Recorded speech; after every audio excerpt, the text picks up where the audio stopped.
Hey, what's up, everybody? Good morning, good evening, good afternoon, whatever time it is. Listen, welcome to Conquer City. I know it's been a little minute, but that's all right. We took a little break. I need a little vacation. That's all right. So, listen, we back at it. How y'all been doing? I hope y'all been doing good. I've been great.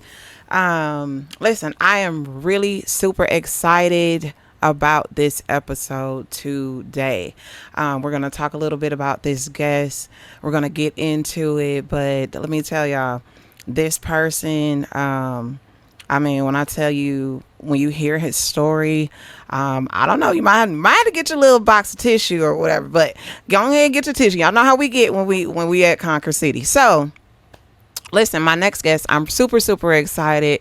I actually met him at the gym. Okay. Yeah. I'm still on that journey, y'all. I'm still on the journey. It's okay. But I met him at the gym, and I'll tell y'all the little funny story of how I approached him. Don't judge me. Don't judge me. Judge your mama.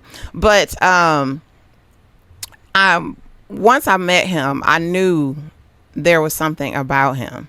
I kind of knew he had a story, and when I introduced myself, and I happened to just tell him that I had just started a podcast, and he was like, I got a story to tell. And I said, well, go on here. We're going to invite you on Conquer City. So listen. I am super excited to bring him in. As you can see, I am not at home. I want y'all to look at the background. I'm going to show y'all, do a little video so you can see everything. But I actually brought the podcast to him because the atmosphere is so cool in here. I was like, you know what? We might as well record at his spot. So this is just a little bit. Again, I'm going to do a little video so you can see everything. But I am super, super excited to bring in my new friend, BJ. So everybody, y'all, welcome him on in. All right, y'all. Listen. Who I have in the building? None other than the King of Kutz himself, BJ. This is my friend BJ, y'all. Listen, I am super, super excited on this. My guest, my new friend. He don't know. Him and his wife, they about to be like, we about to be family. Okay. She don't even know my name, but she about to be like my sis, my little sis or something. I don't know, but I am super excited about my guest today. Listen, I have to tell you, I told you we met in the gym at Planet Fitness. Shout out to Planet Fitness. I did talk about Planet Fitness in my last episode, and so Planet Fitness seems to be where I like to be. So BJ's going to tell us a little bit about how he gets down with Planet Fitness. But because I'm going to tell y'all, listen, I don't know if the camera's doing it justice, but when I say y'all, BJ is up in Planet Fitness cutting up, like he in there like I be like, dang. BJ is in there getting it. Do you hear me? He is getting it in Planet Fitness. Straight up. I mean, Planet Fitness. I think Planet Fitness was part of your design. Yeah. If we want to say that, if we get into that, we gonna get into it. We gonna get into how Planet Fitness was brought into play. But you know, just BJ, introduce yourself. Tell me a little bit. Don't go too deep. Don't go deep yet. But just tell me a little bit about yourself. Yeah. Okay. Tell me about King of Kutz and all that. Tell me a little bit. First of all, shout out to Miss Kamara and Conquer City, first of all, and the grind and the come up and the idea that go from mind to all this right here. Shout out. Thank you. Proud of you. Thank you. Big ups. Thank you. Much prosperity, much success on your podcast and your journey. It's bigger than this. Oh yeah. Much oh yeah. Okay, my name is Brian Johnson, aka Mr. BJ. All right. And I'm Shreveport. I'm a Louisiana boy. Can you hear it? Y'all hear it? I'm a Louisiana boy. King. Let's say that. Okay, Now King the of Kutz. Yep, there we go. I'm the owner and operator of King of Kutz Barbershop. Yeah, it's a story. There's a story. It's a story. There's And a I story. tend to dive like right in. Like, I know. So we gonna hold you back. We gonna hold you back. Just you know, just kind of pause for a little minute, and just ease in the, just put my foot in the water. I know. We go. Listen, Yeah. BJ is ready. He is ready, y'all. But so, congratulations. Okay. First off, of being a black business owner. Love to see it. Appreciate it. A black male business owner, okay, Appreciate it. came from Shreveport, Appreciate it. okay, Appreciate it. and there are so many things that you have defied the odds of so much. So we're going to get into the defying those odds in just a second, but I just want to give you your props where your props are due, because there are just so many obstacles that you faced and you didn't allow them to stop you. So congratulations on just your perseverance and, just being hungry and just being disciplined and determined on everything you're doing. So listen, I told y'all earlier, I said, look around. Look around. So you can't quite see it, but right here, there is a temporarily out of order sign. I'm not gonna ask how BJ has this. But shout out to Planet Fitness and the Planet Fitness police might come get me. just give him a haircut. Just give him a haircut. They'll be all right. Right. They'll be all right. That's crazy. But just it's crazy you noticed that. Oh yeah. Well, actually, my son, shout out to Cam. Cam actually noticed it first before I could look on here. But love it. I love it because it actually was part of your journey. It's a big part of my life. It really, really was. Like Planet Fitness is intricate, very important part of my life, my family, my struggle, my journey, my mental health. Planet Fitness is really like my therapist. You hear me? Like when I go to Planet Fitness, I can actually, it's like I'm laying on the couch. Wow. You hear me?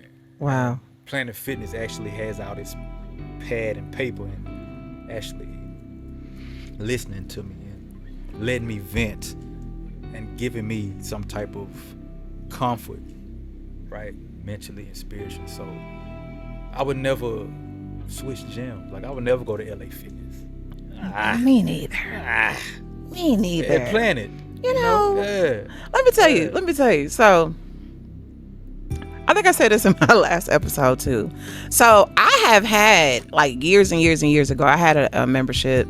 Let me be clear. I only had the membership because my job was offering like a very steep discount to go to LA Fitness. But when I went there, and again, this is, everybody can choose where. Listen, this is nothing against LA Fitness. We are not speaking against LA Fitness. Right. But when I went, honestly, I did like Planet Fitness. They did the thing when it came to that marketing. When it says everybody is welcome and you don't feel, because when I went to LA Fitness, I felt very intimidated when I went. I just did, because we went in there and all you saw was fit people. Right. And I'm like, I'm coming up in here to get fit, but I don't feel like I fit in. So when Planet Fitness came along, non-judgmental. Yes. Right. No judgment zone. And when you go in there and you see everybody. You see the young people. You see the fit people. You see the people that are trying to unbig their back. Okay. Yeah, I'm on my journey of unbigging my back. But unbigging my back. Unbigging my back. Okay. Listen, don't get it twisted. It's fine now. But no, we just making it a little better. But when I went in there, you feel comfortable. comfortable. There is, you really do. And it's like this sense. I love when we go in there and we see like the same people. Right. It's like Every family. morning. It It's a really community. is. It is. Is it? Right. And it's like, if you don't see somebody, it's like, I wonder what, they weren't here yeah. today. Okay. Yeah, and true. they don't even know. That's true. I think I said this too. There's this little old lady who's in there. You probably know who I'm talking about. This little old white lady. She was always on the bike most of the time. Sometimes she's on the treadmill every now and then, but you never know who's watching you because she came in. Yeah, she's like, that woman has to be like 80, 70, something like that. Right. And I think I was coming from the back, and she came up to me and she was like, "You are doing so great." And I said, "Huh?" she had never said anything to me before, and she was like, "You are doing so great." She said, "You are doing so much more from when you first came in here." She was like, "You just keep going." And I said, "Thank you." You never. First off, are you watching me? But no, but no. You never know who's watching you. And so that just made me feel so good. Yeah. So, okay. So here we go. So let's get into how we actually met for real. Right. So let me hold on. Before we go there. Okay. Right. Okay. Planet Fitness can be and supposed to be non-judgmental, right? Mm-hmm.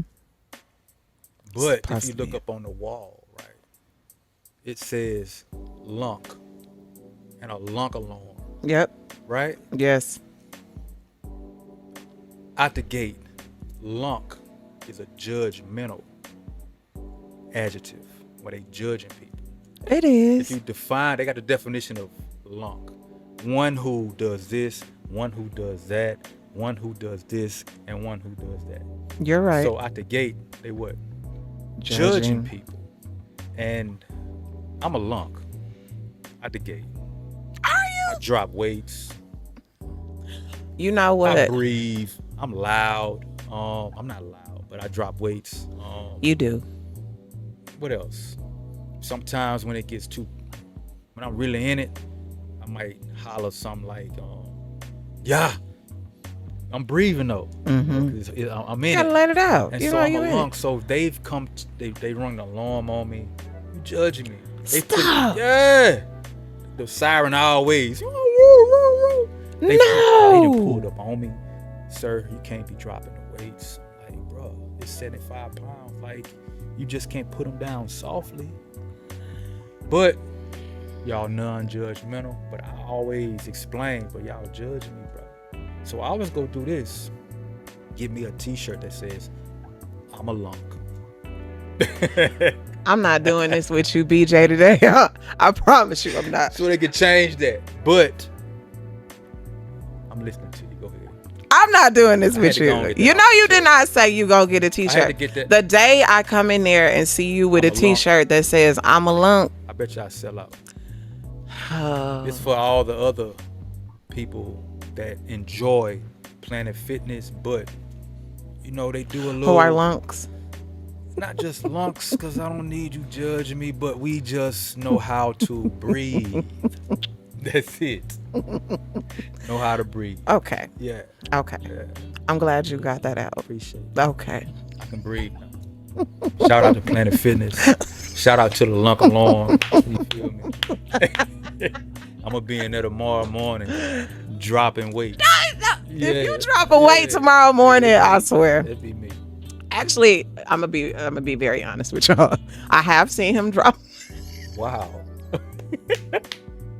I have seen him drop weights, and I always wonder, like, now I have not been in the building where they turned the alarm on them, but I'm like, I always thought to myself, I'm like, you're not supposed to drop the weights like that. But I just be thinking he'd be so into it. I'll tell y'all. You know why they don't ring the alarm no more?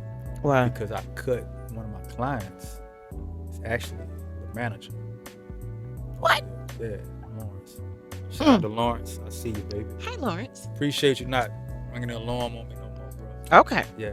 We appreciate you, that. But something you said earlier about the older little white lady that watch you. Yeah.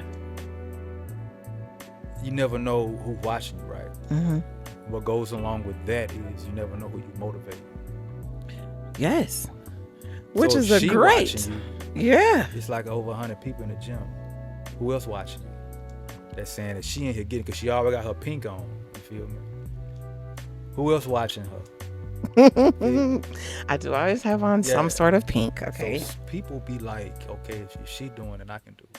Yes. If she's on the elliptical machine I've been watching her for the last, that's how people be. I've been watching her for the last 30 minutes. They do. I can do me then. They do. You get me? They do. And that's how. They really that's how do. you motivate people, because you never know who watching you. You never know who you motivate. You never know who you inspiring. You feel me? That's true. Yeah. That's really true, because that little lady, she just really, I was like, first off, how you know what I'm doing? Mm-hmm. But you don't know. You don't know. It be the older people that motivate me. You told me that. Yeah, it be the older people. You told me that. You know, I'm going to say, because I'm almost 50, right? So like 65 and up, they really motivate me. Okay. Yeah, it really motivate me. It is. Right. Because working out is actually the fountain of youth. That's the fountain of youth. A lot of people don't understand that. And a lot of people do understand that. Right? It's actually the fountain of youth. Because as kids in our youth, we do a lot of moving around. From the playground to sports to outside in the backyard, doing this, doing that. At the park, doing monkey balls, doing climbing and stuff like this. Right. Running around. As we get older, we get away from that. Right? We get away from recess. Right. Right? It's like, why did they take recess from middle school, That's another conversation. high school? We won't go there because we'll be here all night. And I gotta meet BJ in the morning at the gym at Planet Fitness. Believe that. But it is so true. I mean, honestly, for me, and I think I may have shared this with you, but you know, just starting this journey again, when I was doing it before, I felt so much better. Like, it really does set the tone for your day. It does. It really, really does. And it's almost like when I don't go, it's like, okay, yeah, sis, you got a little sleep. Right. But now I feel lost. Right. Now I feel like, I'm dragging and all of that. Right. So, you know, you might be on to something, little fountain of youth. Right. Well, I'm glad I'm tapping in. Yeah, tap in. To the fountain of youth. Tap in. But so let me tell y'all how we actually spoke. So BJ was saying about how you never know who's watching you. Honestly, I'm gonna tell y'all, you cannot help but watch BJ when he is in Planet Fitness. When he comes in, seriously, it's almost like he owns the atmosphere. Seriously, when you come in, like it's like, I'm here. I didn't come to play. And I don't know if you've been in Planet Fitness, or I don't know if this is the new version, but there's like this little yard. Little turf. With the turf, and it's got the little yards on it and all that kind of stuff. And a lot of times this is where BJ is, and he is on there doing calisthenics and getting it. I mean, you can't help but to notice the man. I mean, he just doesn't know. Like, when he comes in there, it's like you can't help but to look. And so one day, I was so scared. I don't know why I was scared, y'all, but I just went up to him. I was like, you inspire me. I was like, you inspire me. True. And I know what this man said to me. He turned around right back to me and said, you inspire me. I said, true. Wow. I was not expecting that. Yeah. I really was not expecting for him to say that. And you know why? When I come in there, you be in there. You dedicated. You committed. It's part of your regimen. It's part of your daily routine. That's like your breakfast. You know? So it's like when I see people that's dedicated like that, that motivates me. I see when you a regular at the gym, you're a gym junkie. You're a junkie now, so it's part of your lifestyle. That motivates me. I see somebody getting that amps me up. Yeah. You know, so if Kamara in here, oh shit, she in here getting it. Yeah. I got to get mine in. You Yeah. understand what I'm saying? If I see OG in here, he been here every day. Like you say, it be the same ones in here every day. It And the is. same ones, for me, it motivates me. I picked that up in prison. Okay. Oh, don't go there Yeah, yet. we ain't gonna go there though. Hold on. But the OGs You know I what? see in the gym, like for instance, Mr. Hawkins, right? How was that? Mr. Hawkins he come in the gym after us. So he come in at like 9, between 9 and 11, right? Okay. And I've been seeing Mr. Hawkins in the gym probably 3 years before he stepped foot in the barbershop, right? And Mr. Hawkins, I gave him a flyer in the locker room. You hear me? And he come up to the shop one day. And in the gym, Mr. Hawkins, he a monster. Like, he lifting weights. He in it. Right? And that motivates me because he's an older man, right? Excuse me. And me seeing older cats that are in tune with their health, in tune with their self, it motivates me. Because I was raised, especially older men, because I was raised fatherless, which is another story, right? So when I see older men edit, it motivates me because I was raised by my mother because I was fatherless since my daddy died at 6 years old. When I was 6 years old, that's when he died. He died at 32 years old, so I've never seen my daddy lifting weights, right? So when I see older men, I draw to them. And so Mr. Hawkins come get his hair cut, right? And this is after I've been seeing Mr. Hawkins for 3 years in the gym. Didn't never say nothing. I just speak to him. What up, OG? He come get his hair cut. We have a beautiful visit. Come to find out Mr. Hawkins, he's from Louisiana. You heard me? From Leesville. Shout out to Leesville. Mr. Hawkins is 83 years old. 83? You hear me? I thought he was like 65, 66. He 83 years old. He about like the little lady, And the little white lady.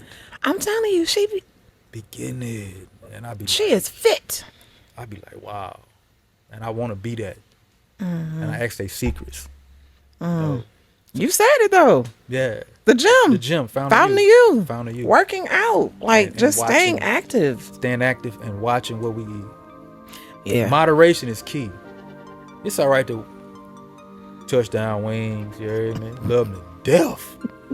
Not the life, but the death. The death. Moderation. Okay. Moderation. Yeah. We getting there. We are getting there. Actually, yeah, because I'm telling you, well, that's a whole nother episode. But moderation is key. Because you know what? And then we're going to get to it. What I'm learning is, you know, I've dealt with this weight thing basically my whole life. Up, down. But I'm now on a journey of I don't want to do diets. I'm not doing any diets anymore. Everybody was talking about the whole keto. Remember the whole keto thing and Mediterranean. Yeah, I just was like, I'm not doing that. Right. Because as soon if you eat a piece of bread, Right. you're probably gonna gain about 5 pounds. I'm trying to tell you. So I was like, you know what? I just purposed it in my mind. I purposed it in my mind. I just said, okay, girl, we're gonna start making some better decisions. Have I gotten there yet? No, but we getting there. We are getting there. Right. We are definitely getting there because I'm learning that even when you eat certain foods, your body does speak to you. It does. Your body speaks to you like, girl, you shouldn't have ate that. When you get sleepy and Lord, sleep, that sleepiness, that drowsiness, that's low on your vibrations. Yeah. And that just is not. Yeah, it's not. No, yeah. I'm learning. Itis. I am getting there. The itis. Nigga, We call it itis, right? Nigga, but The itis is not good for you. No, it's not. Whatever you ate to get the itis is not great. Now, okay, Thanksgiving, cool. Right. Christmas, cool. Maybe even. But hold up. Why even at the holidays? Why do we feel like? I know. Right? We say in moderation, BJ. Cool? So instead of me on Thanksgiving, right? Instead of me getting the big dumbass plate of food, right? Why don't I just give me a smaller portions? Yeah. I can enjoy the Thanksgiving spread. Yeah. But let me just get smaller portions. Yeah. Right. So for me, and this is not something that I've shared before on any of the episodes, so I can't even eat like that now. I have had a surgery. I had to make a decision for myself. I had gained so much weight and I didn't even realize it. Right. And I was like, I need more help in order to lose the kind of weight that I need to lose. Yeah. I was like, I need a little help. Okay. So I did. Say less. And so now I didn't do the extreme, but I'm only able to eat. So I didn't do like the whole bypass or anything like that. But I realize now that, and I feel so much better. Like, I'm not gonna lie, when I first got that surgery, it was a struggle. And I almost thought, oh my God, I think I've made a mistake. But now I'm really grateful that I did, because it keeps me from overeating. You do smaller portions. Yes. I don't have no choice. Right. Even when I think I could get my plate and it's still not, I'm not going to put as much on it, but I'll eat it. I'll be like, okay, smaller portions. That's it. So yeah, when you said smaller portions, I don't have a choice, but I'm not saying for everybody has to make their own decisions. Everybody has to have their own journey and what that looks like. But what I can tell you is that you have to educate yourself. Yeah, you do. You'd have to educate yourself. And even what I found, even after I had my surgery, I lost about 90 pounds. Really? Yeah. I've lost about 90 pounds. Big congratulations. Thanks. Yeah. And that was all surgery, because I'm telling you, sis was lazy. So I wasn't lazy. I am just so busy all the time. I really wasn't making time for myself. That's what it is. I was not. I was working. I do so much, but I was like, okay, came this February. I had purposed it in my heart. I was going to start in January, not because of the New Year's thing or anything like that. I just wasn't going to say that. I was going to start in January, but I wanted to go see my dad. My dad, shout out to my dad. Pops. I have two wonderful fathers. This one happened to beat cancer. Okay. But at this time, he was doing radiation treatments, and I was like, I gotta go see my dad. Okay. So and this was in January, and I thought my mom, I have two wonderful moms, my bonus mom, I thought my mom had a treadmill. So when I went up there, I was like, oh, Kathy, I was like, I'm about to get it. And she was like, oh, Kamira, I don't have one. I said, oh no. And I could have went and probably went to the gym and all that kind of stuff, but I just didn't do all of that. I was like, you know what? I'm going to enjoy this time with my dad. But I purposed it in my heart. I said, come February 1st, I was like, sis, you better get on a good foot. You want to continue this journey, you're going to have to do something more. It's not about just, oh, now you're eating different. Oh, not even that. I was eating so different. I just wasn't able to eat as much. Okay, now you've hit a plateau. And if you want to do something, you got to do something different. You cannot continue to do the same thing and expect a different outcome, because that's insanity. And since you're not insane, you got to do something different. You got to be uncomfortable in order. Let me say this right here. You have to choose to live uncomfortable in order to become comfortable. Right? That's a quote from Steve Harvey. Okay. Yeah. Okay. If you want to be comfortable in life, you got to do something uncomfortable. If you want to progress in life, you got to do something that you don't want to do. Oh, yeah. Right? Here's another one. Another one is, and this, I love this one. I forgot the name of that lady. Shout out. She's like a motivational speaker. I forgot her name. I think her name is Lisa, but don't quote me on it. But she spoke about your conviction has to be stronger than your comfort zone. Like I heard And that it's your, yeah. When you say something about that word conviction, not it like, yeah, you convicted. yeah, it's like, so how bad do you want it? Right? So how bad do you want it? And I was like, okay, girl, you came to your little 90 pounds. Right. And you ain't did nothing else. It's like you got to 90. And a 90 pounds is not little. Well, I mean, I understand what you're saying, but right. It's not little.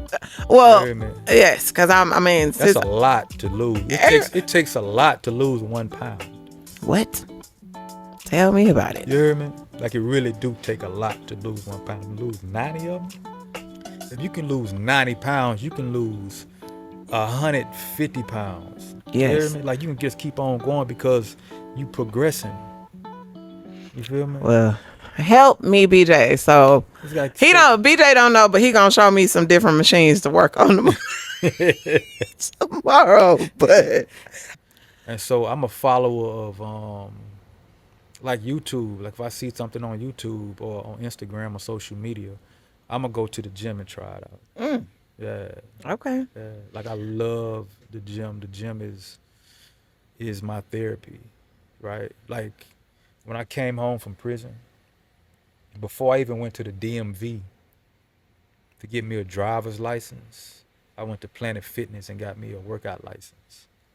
You hear me? Yeah, I went and got me a workout membership. Okay. Because that's why I call it a workout license. Because in prison, working out became my therapy. It kept me grounded. It kept me from looking to the left and to the right with drugs over here and nonsense on this side. It just kept me focused. So anytime I just needed to escape, I go to the iron pile. If you know, you know if the iron pile is. You know. Well, or the clearly, weight pile.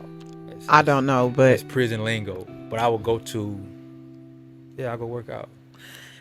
Well, that brings me to when we first spoke. And I said, are you a trainer or were you in the service?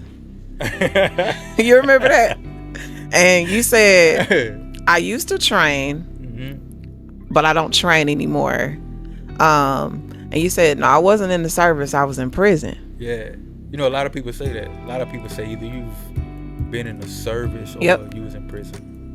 Oh, I didn't see that. Didn't even come to my brain. Right. It didn't. The prison. I just thought you were training or in the service or something like that because of like a lot of the calisthenics. Like I'm telling you, I promise you, I'm going to do a video tomorrow so you can see him move because it's how it reminds me of boot camp. It's like he literally takes himself to boot camp every day. So that's what made me say the service. That's really where my brain went. My brain didn't even think anything about prison. But when you said prison, I said, well, I don't know if you remember, but I said that's a form of service. It is a form of service. It is a form of service.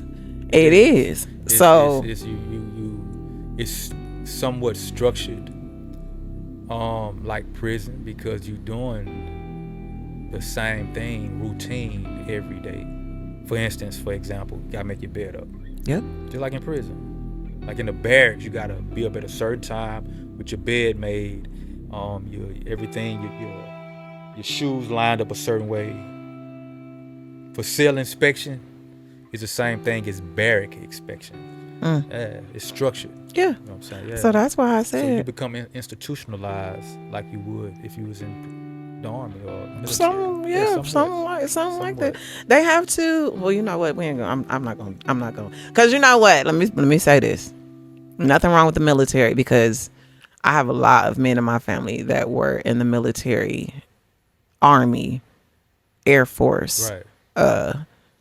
Big Marine. I'm a big Marine fan. My dad was in the Marines. My son, my 30-year-old son, he was a Marine. And I was a Marine because once a Marine, you're always a Marine. They're hoorah. Okay, so but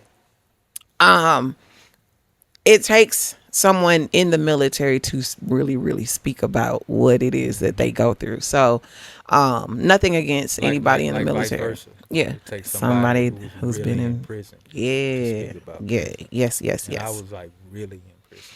Oh, okay, we about to get into that. So Okay. hold on one Yeah. second. So now we about to go deep. Okay. So, we've gotten all the niceties out of the way, and everybody knows that when we about to go deep, we about to really get into this conversation. I always tell you all to check your volume because faith is about to get loud. So BJ, tell me,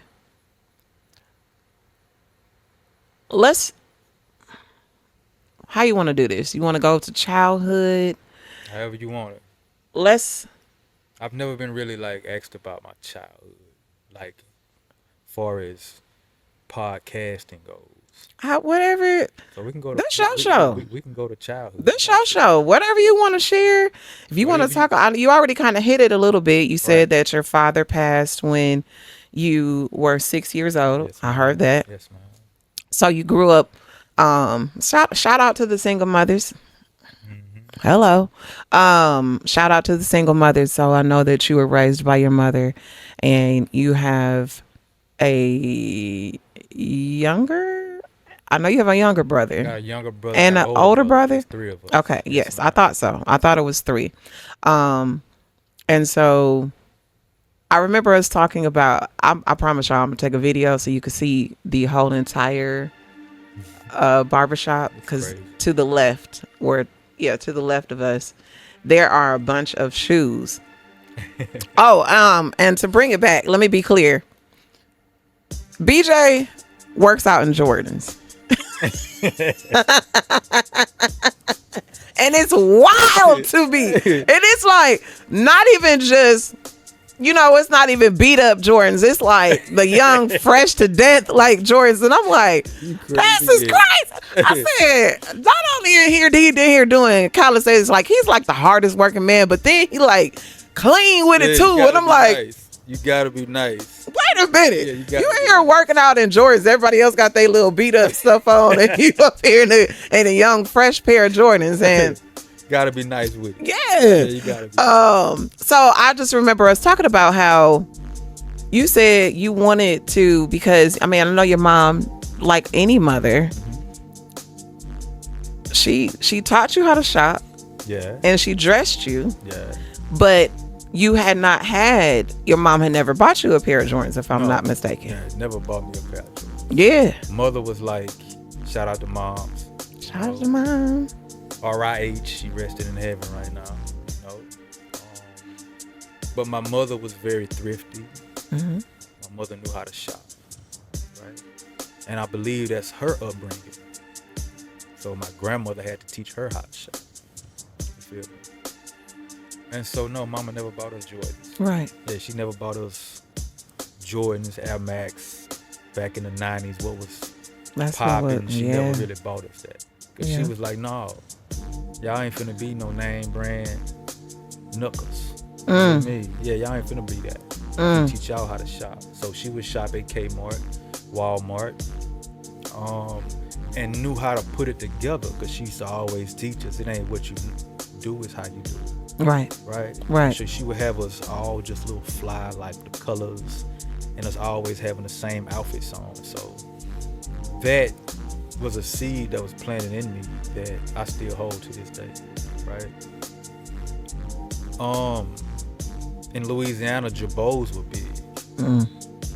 I remember Jabos. Louisiana swag back in the early 90s, late 90s, early 2000s with Jabos. And she never bought us a pair, because they was like $80 a pair of jeans. A pair. Right. But and that's crazy, because in the 90s, $80 was a lot. That was a lot. That was a lot. A pair of jeans? Right now, I promise you, I don't even really want to spend $80 on a pair of jeans. That's Ross. Crazy. You mean Ross boss. In 2026, I don't want to spend $80 on a pair of jeans. It's like, oh.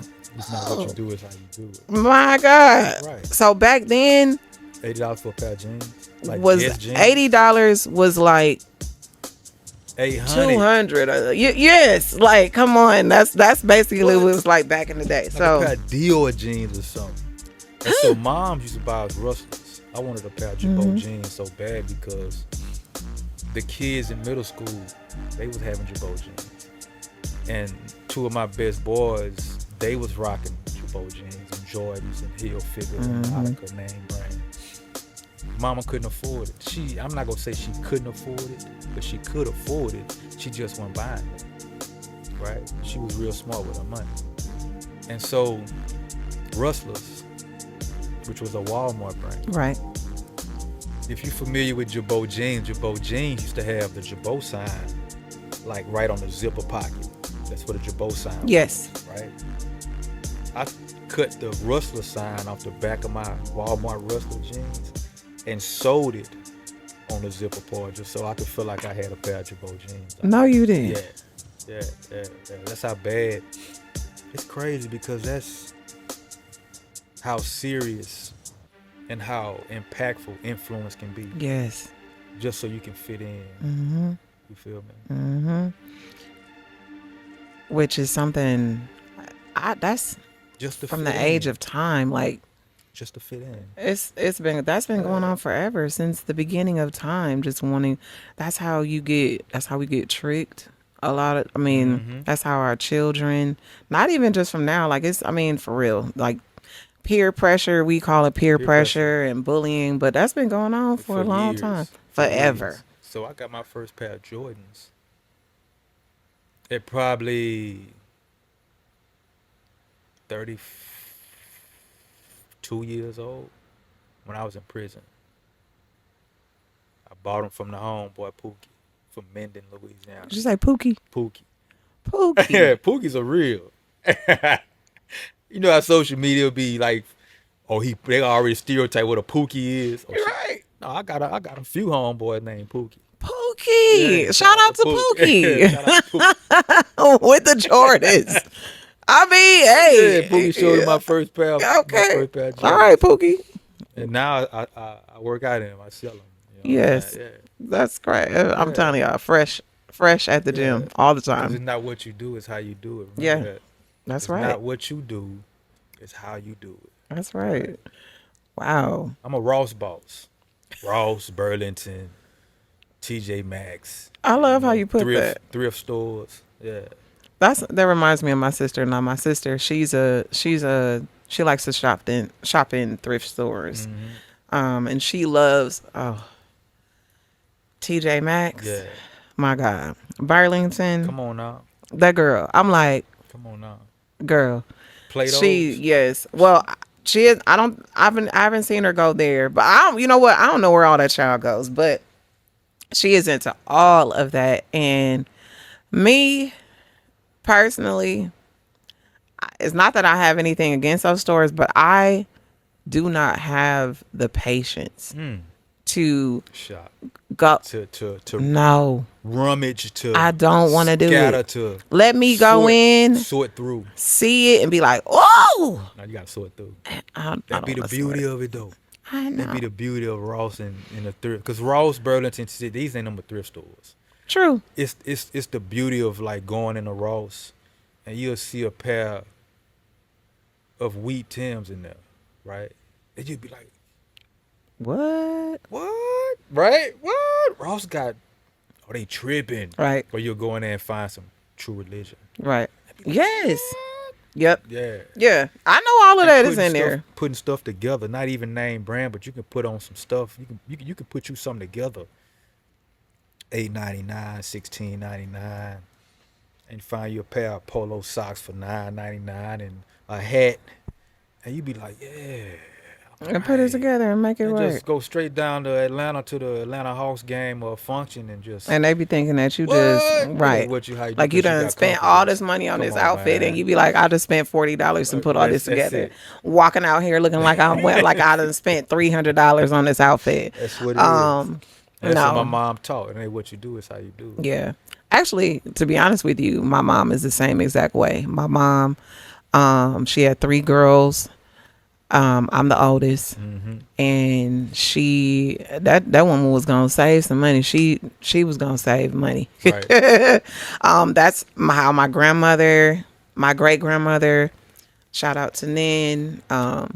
She was going to spend a little, save a lot. Spend a Spend a little, little, save a save a lot. lot. That's my mom. Spend a little, save Save a a lot. lot. And so, no, she had never bought me a pair of Jordans. I remember, now she always had us looking cute, be clear. Mm-hmm. Like we always look cute. But Right. me, of course, peer pressure, wanting to look like the other Right. kids, Right. right? I was like, but I just want, like, you remember cross colors? Yeah. Do Do you remember? I? Oh my God. So what's it? So, I'm not gonna say. Okay, peer pressure is before you get to peer pressure. It's the developmental stage of a child. It's a we go through identity crisis, and the crisis of the identity is you searching for your identity. right, You're really trying to find your look.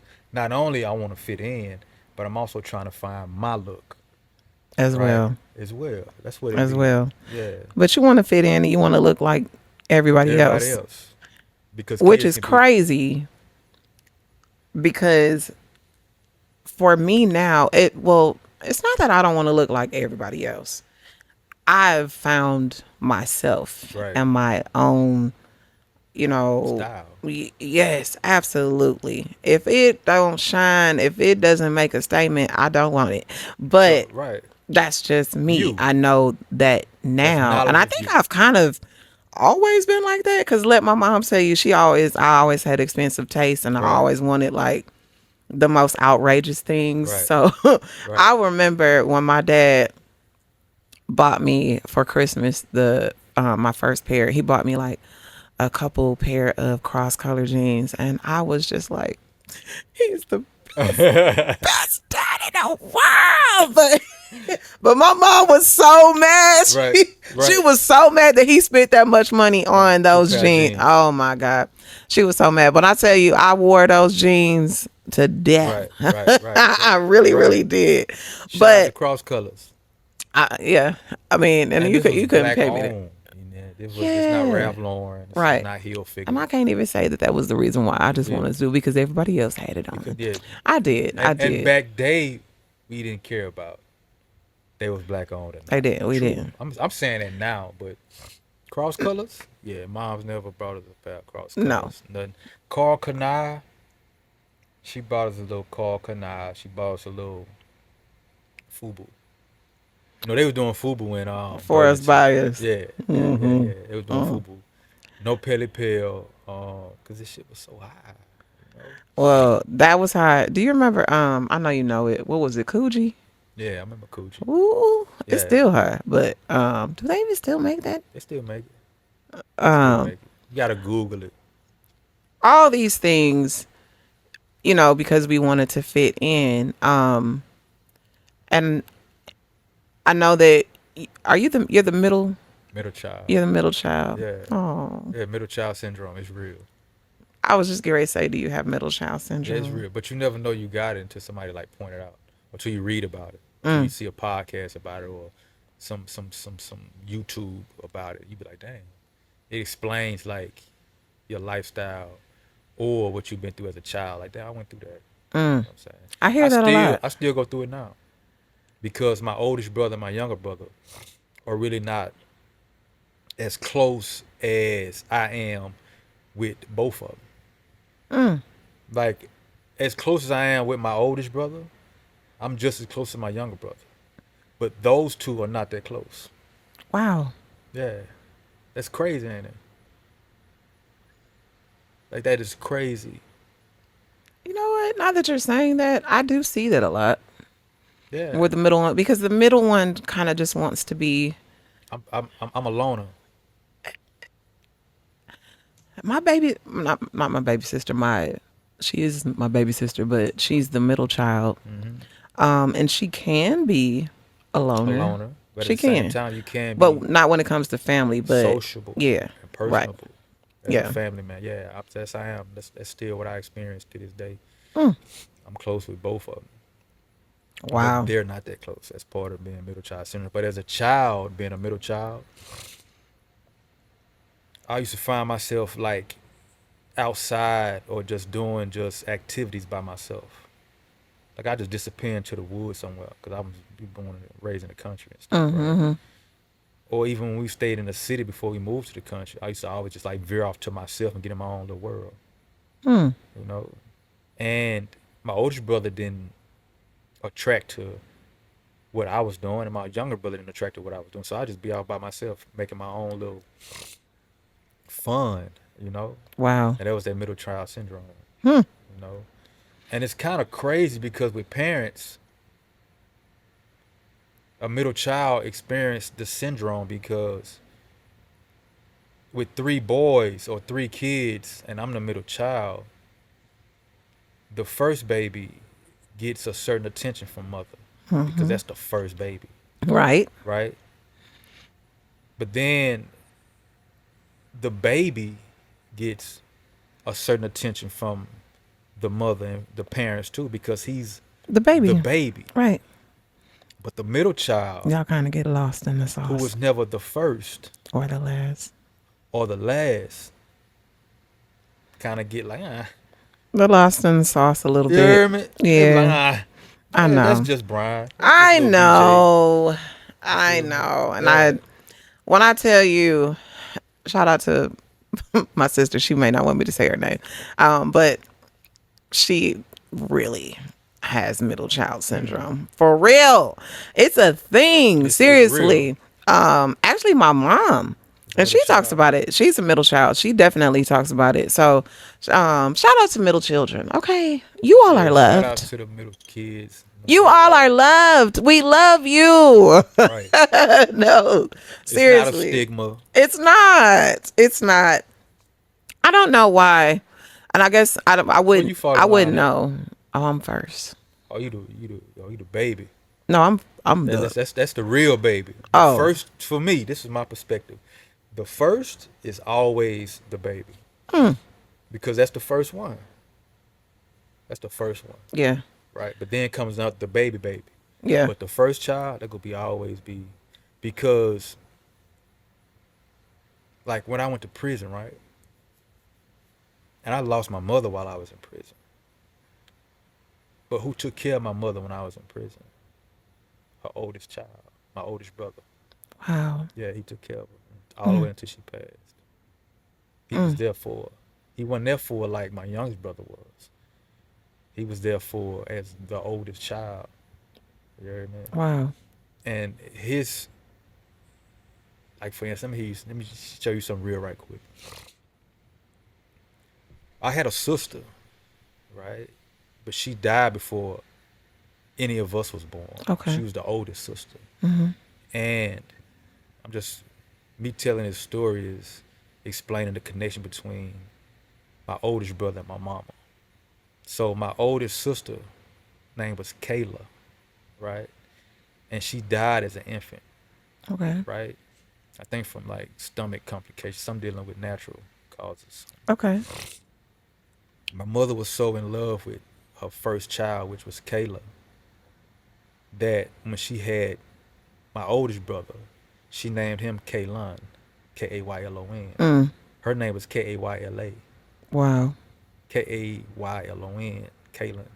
And she was missing her child so much that at times, as Kaylin was an infant, she would dress Kaylin up as a little girl To because she was missing her daughter right. so much. Right. You know what I'm saying? Wow. Yeah, Wow. yeah, Well, yeah. you never know what The grief effect. does, Thank you. and yes, Thank you. grief is something else. You got to check out my last episode because we dealt Okay. real with grief.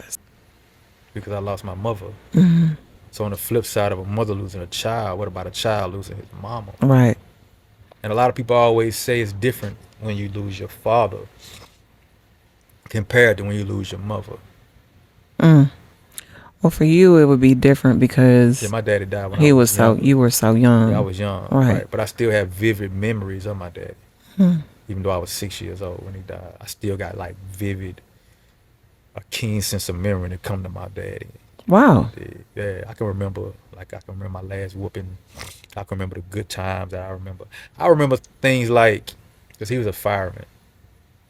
He died in the line of duty. Wow. He was killed in the line of duty. Let me put it like that. He was assassinated. Yeah, my dad. As a fireman? Yeah, he was the first black fireman in Louisiana. Not in Louisiana, in Shreveport, Louisiana. In Shreveport. Yeah, he was the first black fireman. Wow. Just before it was any blacks on him. My life story is crazy. So my father was, shout out to Percy R. Johnson. Shout out, Pops, I see you. All right. Shout out, Percy. Captain Percy R. Johnson from Shreveport Fire Department. Back in the early 70s, mid 70s, in Louisiana, Shreveport, Louisiana to be exact. Before there was any blacks on the police department, the sheriff department, or the fire department. Any blacks, it was all white. This is Louisiana now. That's the different. Deep South. Yes. It's a whole nother animal. Racism is still prevalent. Feel me? When my father decided to become a fireman, he had to take him to war. He had to take the fire department to court in order to become a fireman. He sued him for racial discrimination and women's equality. Wow. Right.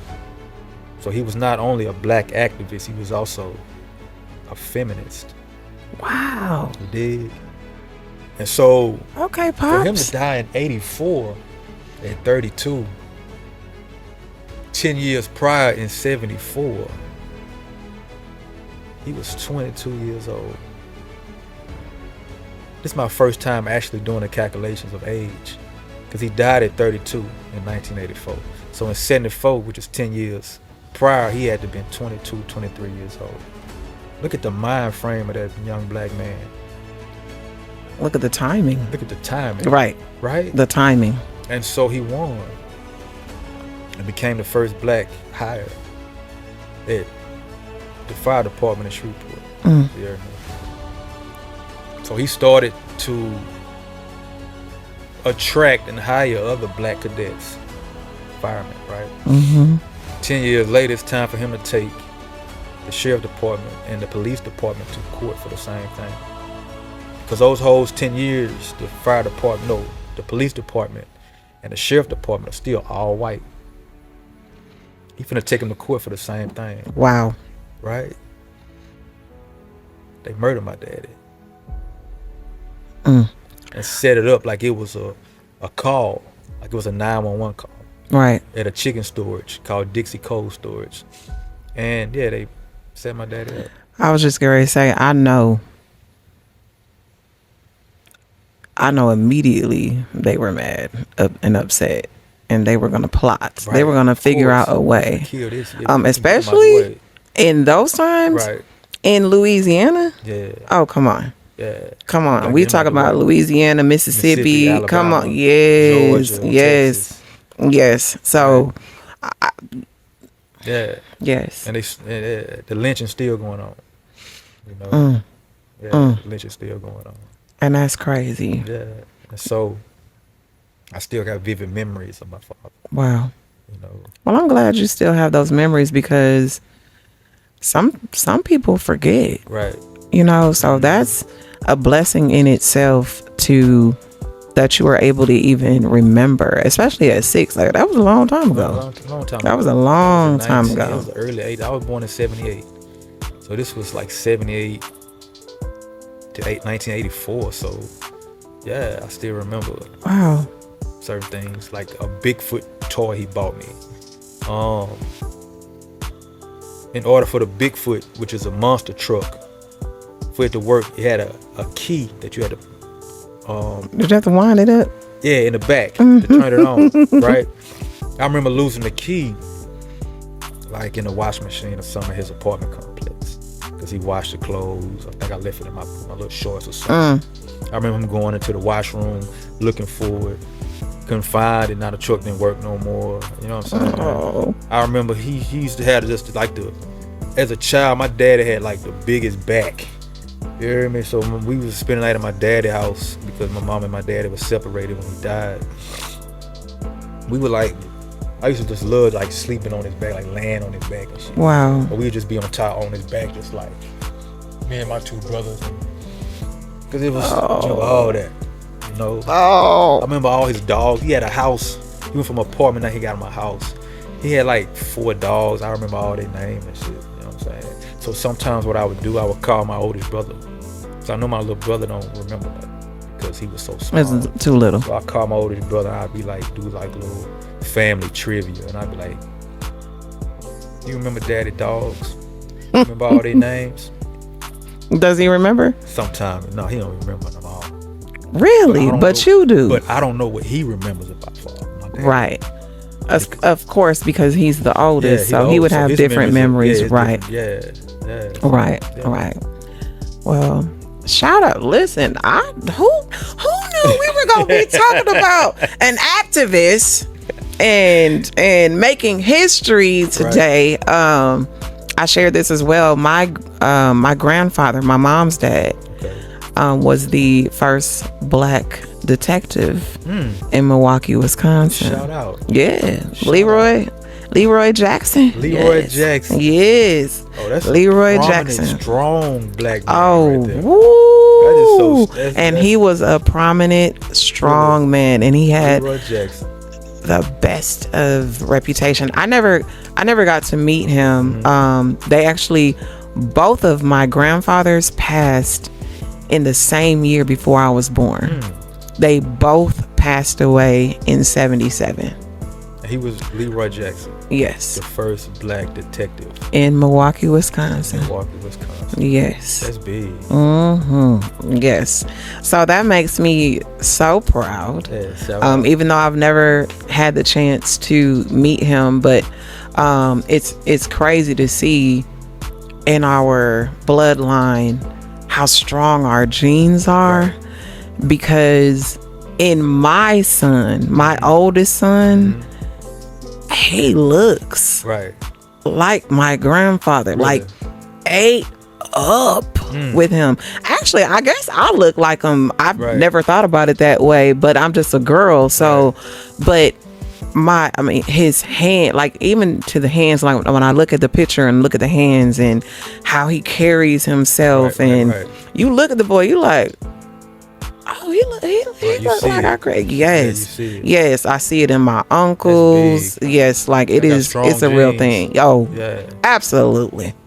Our genes are very strong. For your grandfather to become the first black detective of Milwaukee, Wisconsin, I mean, he was determined. Oh.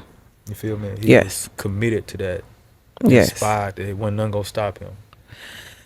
I wish I knew stories, of what he went through, because I could only imagine what he in that time, what he went through and obstacles. For sure. And the great grandmother that I was telling you about that owned that land in Spooner, Wisconsin, that's his mother. Okay. So she didn't play no games. So he ain't play no games. Yes. So she actually so she was passable, but she never wanted to be passable. Ooh, we won't go. Yes. So she is her mother was black and Indian. Yeah. And she was raped by a white man. Sorry, just keeping it real. Right. And so she looked very passable. Somewhat. If you really look at her, it's like word before passable. You know where they're passable, where they can look white. Yeah. Light bright, that's the thing. Light bright, almost white. Yeah. No. I think that's how she was able to do some of the things that she did in that little town called Spooner, Wisconsin. But people just don't know. Like she that was a real woman. Spooner, Wisconsin. Sounds small. It's very small. What's the population of Spooner? I have no idea now. Back then, maybe 200. I don't know.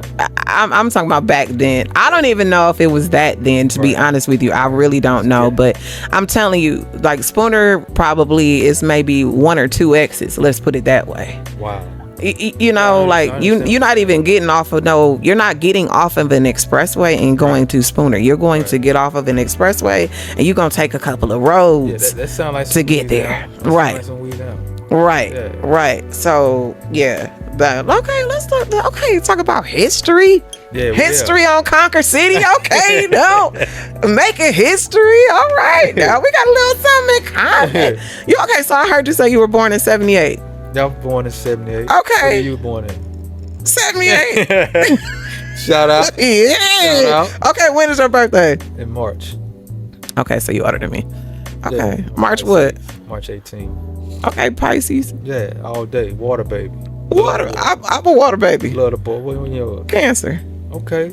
July Okay. 13th. Love the water. Yes. My mother was a Cancer. July 20th. July 13th. Yeah. July 20th. That's my baby sister's birthday. Okay. Yes. Say less. When your son birthday? Oh, he's an Aquarius. He's February 18th. Okay. Yeah. Okay. My brother is February 11th. Yeah. Well, what is happening? Yeah. Shout out. Okay, no, we could let's try one more. Yeah. So my oldest son, he's a Sagittarius, December 5th. Nah, I ain't got nothing. No? Okay, I was curious. Hold up. No, I'm sorry, December 6th. I gave him my mama birthday. Serious? Late Wait. November. What's late November? Like maybe November 22nd through December 22nd. That's my oldest son. He's November 27th. Sag. Yeah, Sag. There we go. Yeah, we jumping. All right. Okay. Yeah, we jumping. So now let's get into some harder conversations. So I know you said you're an open book, and I know that I called it service. I called it service. I said that was a form of service. You went to prison. So tell me a little bit about that. Tell me, if you don't mind, I don't mind at all. What landed you there? I caught a second-degree murder charge in 2005. Caught a second-degree murder charge. At a barbershop that I was working at. Okay, you didn't tell me that. Yeah, at a Fat Boys Barbershop. I've been cutting hair a long time. Wow. Yeah, and how that came back full circle. Okay, keep going. Sorry. That's a whole nother story. Wow. Yeah. Okay. Back full circle. Yes. Right. And I caught a murder charge in 2005, protecting myself. It stemmed. I was raised being my brother's keeper, right? And so my youngest brother, he was a local rapper, and eventually he involved himself in some rap beef. And so the rap beef started to trickle into the streets, from the studio to the streets. And that's when I got involved to protect my little brother, right? I was always cool, calm, collected, right? I'm a Pisces. I could tell. It take a lot to get me out there, but once I get out there, It's over. I see red. Yep. You know. And so I was the mediator in the situation, or trying to be the mediator, because the rap beef was not producing, because I'm a hustler, and the rap beef was not producing no money. And so it started to get violent. And my little brother came to the barbershop because my little brother did music. I could have. I'm talking about gifts. His talent, was music. My talent was cutting hair. Kalen, my oldest brother, his talent is technology, computers, right? And so when Jamie would come to the barbershop, we would promote his music because we in the barbershop. So we would play his newest music coming out. The rap rival, before they was rivals, they was cool. We would bring his music to the shop. We would play his music. Then it started to change. Now they making music against each other, right? They rap beefing. And it started to get more dangerous, right? Things I'm hearing is getting like out of hand. And so I had to step in because my little brother coming to me like, big brother help. Wow. Right? And so I had to step in and try to mediate something. And the rival, the ops, wanted to maintain their gangster image and had no understanding, right? And so eventually it transpired to them coming to the barbershop.